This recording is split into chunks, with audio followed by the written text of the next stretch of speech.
നമോ നാരായണായ. മഹാഭാഗവതം അധ്യായം 14. അപ്പോൾ നമ്മൾ ഇന്നലെ പറഞ്ഞു നിർത്തിയത് രാമൻ തൻ്റെ അച്ഛനെ വധിച്ച ആ ഘാതകരോട് അവരുൾപ്പെട്ട ക്ഷത്രിയ വംശത്തോട് മുഴുവനും അദ്ദേഹത്തിന് വല്ലാത്ത വൈരാഗ്യമായി. അപ്പോൾ ഒരു ക്ഷത്രിയ നിഗ്രഹം, അതായത് എല്ലാ ക്ഷത്രിയരെയും വധിക്കുക, എന്നിട്ട് അവരുടെ നിണം കൊണ്ട് പിതൃതർപ്പണം ചെയ്യുക എന്നൊരു ദൃഢനിശ്ചയത്തിലേക്ക് അദ്ദേഹം വന്നു. അതിനായിട്ട് ആദ്യമായിട്ട് അദ്ദേഹം ചെയ്തത് അകൃതവ്രണനും ഒരുമിച്ച് മാഹിഷ്മതിയിൽ ചെന്നിട്ട് മഹോദരനെ മനസ്സിൽ ധ്യാനിച്ചു. തൽക്ഷണം രഥവും ആയുധങ്ങളുമായിട്ട് ആ ശിവഭൂതം അവിടെ എത്തി. അങ്ങനെ ആയുധ സമേതനായി തേരിൽ കയറി കാർത്തിവീര നന്ദനന്മാരെ ഭാർഗവൻ പോരിന് വിളിച്ചു. ഭയങ്കരമായി നടന്ന പോരില് കാർത്തിവീര നന്ദനന്മാരും അവരുടെ പടയും നിശേഷം നശിച്ചു. മാഹിഷ്മതി പട്ടണം മുഴുവനും അഗ്നിക്കിരയായി. അനന്തരം രഥാരൂഢനായി രേണുകാനന്ദനൻ സർവ്വരാജ്യങ്ങളിലും ചെന്ന് സർവ ക്ഷത്രിയ രാജാക്കന്മാരെയും നിർദാക്ഷിണ്യം ഈ പരശുകൊണ്ട് വെട്ടിനോക്കി. അങ്ങനെ തുടർച്ചയായി 3 വർഷം ഭാർഗവൻ ക്ഷത്രിയ നിഗ്രഹം ചെയ്തുകൊണ്ട് നാടുനീളെ സഞ്ചരിച്ചു. നാടുനീളെയുള്ള എല്ലാ ക്ഷത്രിയ രാജാക്കന്മാരെയും അദ്ദേഹം വധിച്ചു. പിന്നീട് അദ്ദേഹം മഹേന്ദ്രഗിരിയിൽ പോയിട്ട് ഒരു 24 വർഷം തപസ് ചെയ്തു. ആ കാലത്ത് ഈ ക്ഷത്രിയ സ്ത്രീകള്, വിധവകൾ അടക്കമുള്ള സ്ത്രീകള്, ക്ഷത്രിയ പുരുഷന്മാരാരുമില്ല, അവരെല്ലാവരും മരിച്ചല്ലോ, അവരെ കൊന്നല്ലോ രാമൻ. അപ്പം അവരില്ലാത്തത് കൊണ്ട് ഈ സ്ത്രീകള് ബ്രാഹ്മണരെ പ്രാപിച്ച് ക്ഷത്രിയന്മാര് ഉണ്ടായിക്കഴിഞ്ഞിരുന്നു. അത് ദിവ്യദൃഷ്ട്യ അറിഞ്ഞ രാമൻ രണ്ടാമതും ഭാരതവർഷം മുഴുവനും ചുറ്റിത്തിരിഞ്ഞ് കണ്ണിൽ കണ്ട ക്ഷത്രിയന്മാരെ മുഴുവനും കൊന്നുകളഞ്ഞു.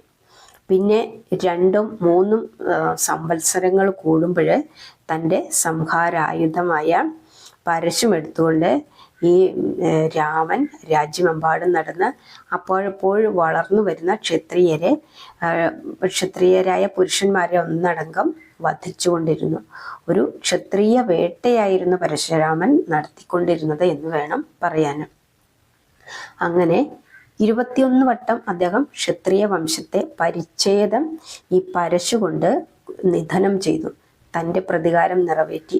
അച്ഛൻ്റെ മരണം കണ്ട അമ്മ 21 തവണ മാറത്തലച്ച് വിലപിച്ചു. ആ 21 അടിസ്ഥാനമാക്കിയാണ് ഭൃഗുരാമൻ 21 തവണ ക്ഷത്രിയരെയും നിഗ്രഹിച്ചത്.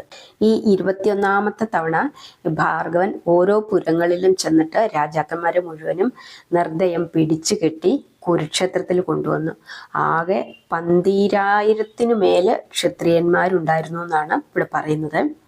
അവിടെ വിസ്താരമേറിയ 5 സരസ്സുകൾ കുത്തിക്കുഴിച്ചുണ്ടാക്കിയിട്ട് ഈ നിർദോഷികളായ രാജാക്കന്മാരെ മുഴുവനും ആ ഗർത്തങ്ങളിലിട്ട് മുസലങ്ങൾ കൊണ്ട് അടിച്ചും ഇടിച്ചും ചവിട്ടിയും വേദനിപ്പിച്ച് വെട്ടിക്കൊന്നു. എന്നിട്ട് ആ സരസിൽ മുഴുവനും അവരുടെ രക്തം ഇങ്ങനെ രക്തം കൊണ്ട് നിറച്ചു. ജഡങ്ങള് കുന്നുകളായി കൂട്ടി മണ്ണിട്ട് മൂടിക്കളയുകയും ചെയ്തു. അതിനുശേഷം ഈ പഞ്ചത്വം പ്രാപിച്ച മാതാപിതാക്കൾക്ക് വേണ്ടിയിട്ട് ആ പഞ്ചസരസ്സുകളിലും അദ്ദേഹം കുളിച്ച് തർപ്പണാദി പിതൃകർമ്മങ്ങൾ നടത്തി. മഹാബ്രാഹ്മണർക്ക് ദക്ഷിണകളും നൽകി പിതൃപ്രീതി വരുത്തി. അങ്ങനെ കുരുക്ഷേത്രത്തിലെ ആ രക്തസരസ്സുകൾ പിന്നീട് സ്യമന്ത പഞ്ചകം എന്ന പുണ്യനാമത്താൽ പ്രഖ്യാതമായി തീർന്നു. ഈ ക്ഷത്രിയ സംഹാര കുരുതി കഴിഞ്ഞ് തൻ്റെ അവതാരോദ്ദേശം നിർവഹിച്ചു എന്നുള്ള വിശ്വാസത്തോടും എന്നാൽ മനസ്സിൽ തട്ടിയ വേദനയോടുകൂടി അദ്ദേഹത്തിന് അത് വല്ലാത്തൊരു വേദന തന്നെയാണ്. അദ്ദേഹം വീണ്ടും 3 വർഷം പുണ്യതീർത്ഥങ്ങളാടി സഞ്ചരിച്ചു. ആ സഞ്ചാരകാലത്ത് ഒരിക്കലും ദശരഥ പുത്രനായ ശ്രീരാമചന്ദ്രനുമായിട്ട് കണ്ടുമുട്ടുന്നതും തന്നിലുള്ള വൈഷ്ണവ ശക്തി അദ്ദേഹത്തിലേക്ക് സംക്രമിപ്പിച്ചിട്ട് പരശുരാമൻ തൻ്റെ സർവ്വ ആയുധങ്ങളും പരിവർജിച്ച് എല്ലാം വേണ്ടെന്ന് വെച്ചിട്ട് ഒരു താപസൻ എന്ന സ്ഥാനം മാത്രം സ്വീകരിച്ച് വീണ്ടും മഹേന്ദ്രഗിരിയിൽ വന്ന് മേലിൽ എന്നും ഒരു താപസനായി കഴിയണമെന്ന് കരുതി ഒരു പർണശാല നിർമ്മിച്ചിട്ട് അദ്ദേഹം അവിടെ ആശ്രമവാസവും ആരംഭിച്ചു. പല മഹർഷികളും ആ കാലത്ത് അദ്ദേഹത്തെ വന്ന് സന്ദർശിച്ചുകൊണ്ടിരുന്നു. പാപപരിഹാരത്തിന് വേണ്ടി ഒരു വലിയ അശ്വമേധയാഗം അദ്ദേഹം അവിടെ നടത്തി. ക്ഷത്രിയ ധാത്രിപതികളെ നിഗ്രഹിച്ച് അവരിൽ നിന്നും വെട്ടിപ്പിടിച്ചെടുത്ത ഭൂമി മുഴുവനും ആ യാഗത്തിൽ വെച്ച് അദ്ദേഹം കശ്യപ മഹർഷിക്ക് ദാനം ചെയ്തു. അന്നു മുതലാണ് ഭൂമിക്ക് കാശ്യപി എന്ന പേര് സിദ്ധിച്ചത്. അങ്ങനെ മഹേന്ദ്ര പർവ്വതത്തിൽ ഭാർഗവൻ തപസ് ചെയ്തുകൊണ്ടിരിക്കുമ്പോൾ കന്യാകുമാരി മുതൽ ഗോകർണം വരെയുള്ള ഭൂമി ഇങ്ങനെ സമുദ്രത്താൽ മൂടപ്പെട്ടു പോയിരിക്കുന്നത് കണ്ട് മറ്റ് താപസന്മാരുടെ അപേക്ഷ അനുസരിച്ച് ധ്യാനമാത്രത്താൽ കയ്യിൽ വന്ന വെൺമഴു എറിഞ്ഞ് ആഴിയിൽ നിന്നും അത്രയും ഊഴിയെ ഉയർത്തി കരയാക്കി ഉത്തമ ബ്രാഹ്മണർക്ക് ദാനം ചെയ്തു. അതിന് ഭാർഗവ ക്ഷേത്രമെന്നും കാലാന്തരത്തിൽ കേരളമെന്നും പേര് സിദ്ധിച്ചു. അനന്തരം അദ്ദേഹം വളരെ കാലം തപസ് ചെയ്ത് കലികാലം പിറന്നപ്പോൾ ഇഹലോകവാസം വെടിഞ്ഞ് തൻ്റെ കാരണമായ വിഷ്ണുവിൽ വിലയം പ്രാപിച്ചു. അപ്പോൾ അടുത്തത് ശ്രീരാമ അവതാരമാണ്, ശ്രീരാമൻ്റെ അവതാരമാണ്. അപ്പോൾ നമുക്കത് അടുത്ത വീഡിയോയിൽ പറയാം.